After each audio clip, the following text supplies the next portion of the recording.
Mohammad Reza Pahlavi, once ruled a nation of immense wealth. To his loyalists, he was a visionary king. To his enemies, he was a ruler dangerously disconnected from the streets. But beneath the geopolitical earthquake of the 1979 revolution lies a deeply personal tragedy. Behind the crown and the exiled court were 4 children who grew up in a fairy tale, only to lose everything in a single day. It may be hard to believe, but just 70 years ago, Iran looked completely different. Inside the halls of Tehran's marble palace, lavish receptions brought together presidents and celebrities from around the world. Mohammad Reza Pahlavi spent almost 4 decades trying to drag an ancient empire into the modern age. Fueled by endless oil wealth, he envisioned a glittering, westernized Iran. He launched the White Revolution, a massive campaign that built schools, expanded rights for women, and pushed to separate religion from everyday life. On the streets, women freely chose how to dress, studied at universities, and built their careers. To the West, he was the ultimate ally in the Middle East.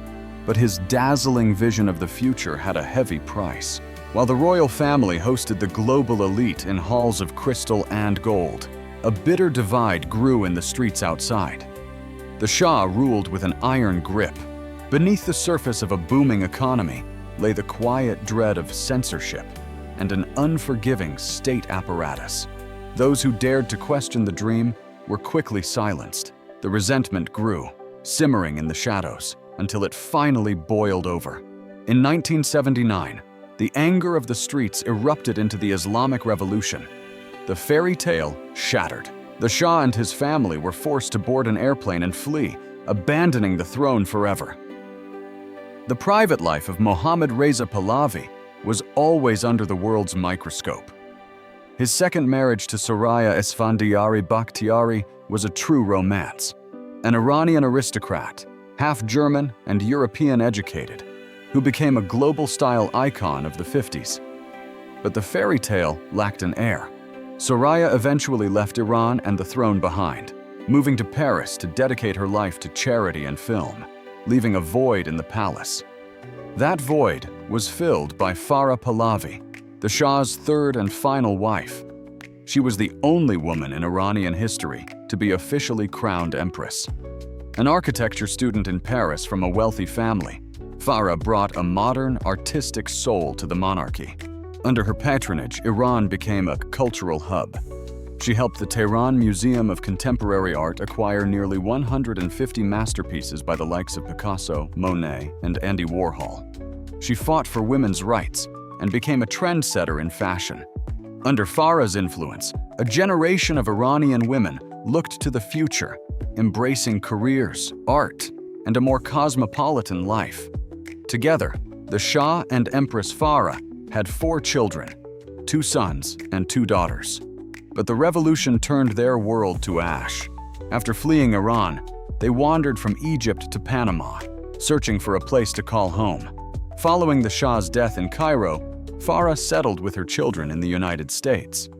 Today, at 87, she continues to lead an active and dignified life, raising her grandchildren. Farah has never lost her connection to her homeland, and she is still addressed as Your Majesty. The birth of their eldest son, Reza Pahlavi, in 1960 was a moment of national celebration.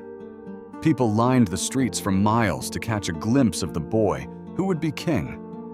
By his late teens, Reza was in Texas, training to be a military pilot, earning his wings to fly fighter jets. When the revolution broke out, he moved to Massachusetts and later California to study political science. In 1986, Reza married Yasmin, a doctor of jurisprudence and a fellow Iranian refugee.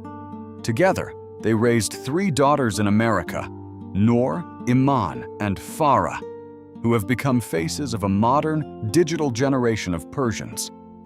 Noor, the eldest, balances a career at American Express with the life of a fashion model and influencer. Her sister Iman caused a stir by marrying Bradley Sherman, an American engineer of Jewish descent, a union some hailed as a symbolic hope for a peaceful future. The youngest, Farah, named after her grandmother, carries the family legacy into the age of social media. Since his father's death, Reza Pahlavi has become the most prominent voice of the Iranian opposition. He has spent decades trying to build coalitions from exile, repeatedly calling for a peaceful transition of power and a national referendum. Despite his title, he often stresses one thing: he does not seek to restore the monarchy. He seeks a choice for his people. If Reza was the public face of the dynasty, Farahnaz became its shadow. The revolution struck just as she was entering adulthood. Along with her mother and siblings, she was thrust into the terrifying uncertainty of exile, moving across continents as a high-profile political outcast. The family eventually found a fragile stability in America. Seeking anonymity, Farahnaz submerged herself in her studies, earning a degree in social work from Columbia University. She has chosen a life of quiet seclusion, avoiding the spotlight that follows her brother and her nieces. Today, Farahnaz resides quietly in New York. Princess Farahnaz tried to find work in international humanitarian organizations, but according to her mother, she was turned down because of her royal name. While her older siblings remembered a stable and powerful Iran, Leila's childhood was marked by the chaos of escape, anxious conversations among adults in hotel rooms, and the crushing loss of her father. She possessed everything the world could offer: wealth, lineage, education. She spoke 5 languages fluently, studied philosophy and literature, and practiced sculpture. She built a modeling career with the House of Valentino. To the outside world, she was a glamorous princess living a life of luxury. But those closest to her saw a young woman in whom a deep darkness and sadness were steadily growing. Leila never truly felt happy in the West. In rare and piercing interviews, she spoke about her longing for home and about dreams in which she wandered through the corridors of the palace of her childhood, seized by a paralyzing terror at the thought that someone was following her. That shadow haunted her for years. She became a nomad in designer clothes, moving between luxurious apartments in search of peace that always remained out of reach. She suffered from insomnia, depression, and eating disorders driven by a devastating sense of inadequacy. To the world, she was a stunning beauty. To herself, she was never good enough. In 2001, at the age of just 31, the princess was found in a room at a London hotel. Her journey had reached its final, tragic chapter. Official reports spoke of an uncontrolled dependence on medication. She was searching for relief from the nightmares. But in the end, the princess who dreamed of her lost palace simply never woke up. Ali-Reza sought refuge in the past. He walked the halls of Princeton, Columbia, and Harvard, immersing himself in ancient Iranian history and philology. He spent his days deciphering the dead languages of his ancestors, reading the poetry and studying the old empires that had long turned to dust. Through his books and his studies, he was desperately trying to build a bridge back to a country he could no longer touch. For 10 years after Leila's passing, Ali-Reza carried a profound, quiet grief. He tried to build an ordinary life, burying himself in his research. But behind closed doors, he was fighting a severe depression. At 44 years old, he quietly chose to leave this world, following his sister. Yet months after he was gone, his partner gave birth to his only child. The little girl was named Leila, a living tribute to the father she would never know, and the beloved aunt whose memory he could never let go. But long before the tragedy of his youngest children, there was another chapter in the Shah's life, a story that began not with a romance, but with a cold political calculation. Mohammad Reza's first marriage was to Egyptian princess Fawzia Fuad. Arranged by the Shah's father, it was an alliance designed to unite 2 great Middle Eastern dynasties. The couple met only once before their wedding day. Unable to speak each other's native languages, the bride and groom navigated their new life together, communicating entirely in French. Fawzia was celebrated as one of the most breathtaking women of her era, elegant, reserved, and embodying the aristocratic splendor of the Eastern courts. In 1940, this union produced the Shah's very first child, Princess Shahnaz.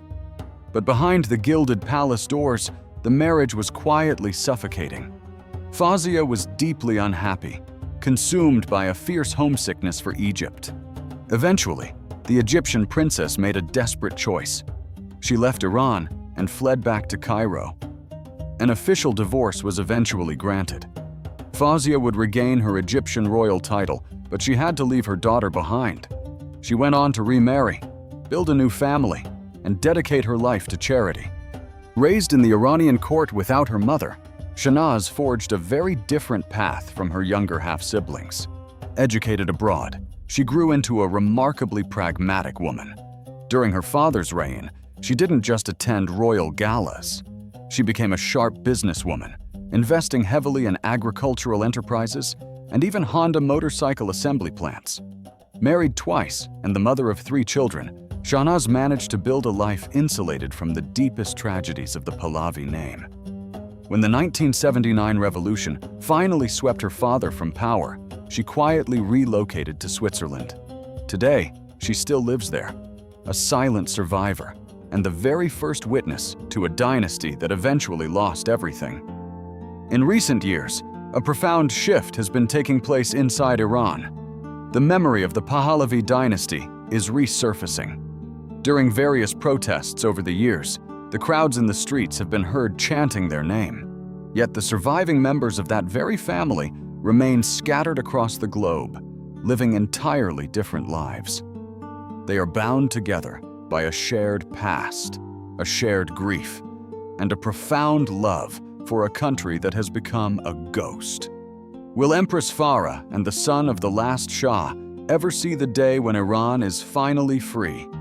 If you enjoyed this story, please consider subscribing to the channel and leaving a like. It really helps the channel grow and allows us to tell more stories like this one. Thank you for watching.